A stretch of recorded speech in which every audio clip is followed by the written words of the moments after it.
Congressman, could you explain, here in rural Iowa, we're facing an aging population. Could you explain the impact of the cuts to Medicare and how it would impact the state and its Medicaid program and all the rural hospitals and doctors that are relying upon that Medicaid money and the Medicare money? When that gets cut to the states, how that will impact rural Iowa? Well, I haven't tracked the Medicaid dollars back very far. I'll start with the Medicare and probably ask you to fill in on the Medicaid piece because I'm sure you do know. But with Medicare, if you look at the $532 billion cut that they wrote into Obamacare, why did they do that? So because they had to characterize it as being a bill that didn't cost money.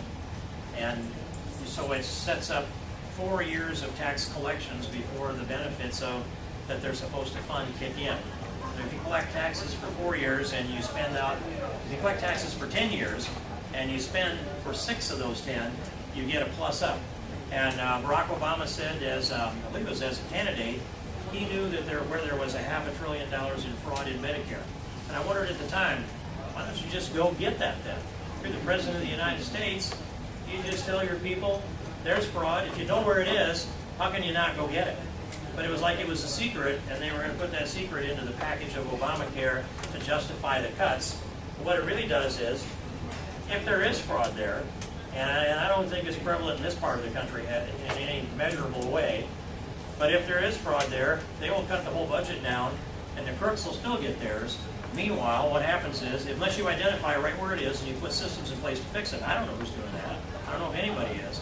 So instead, it shorts our seniors here. And I may represent the #1 most senior congressional district in all of America. It is, Iowa has the highest percentage of the population over the age of 85.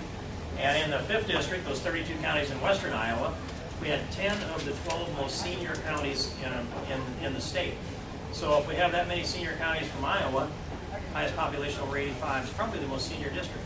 And they would starve Medicare. That means then you get fewer and fewer people that are taking Medicare patients. Doctors will decide they can't afford it. Hospitals will decide they can't afford it. They have to blend that in because it pays less than their costs.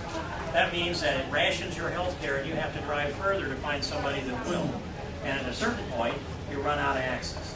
That's where the Medicare really hurts. It starves down the Medicare funding in the senior, especially the rural areas, where you have fewer and fewer choices and you have to drive further and further for those services. And I want to turn it to you, Tom, for the Medicaid impact. What we do is block grant Medicaid to the states, let you make those decisions. So, Well,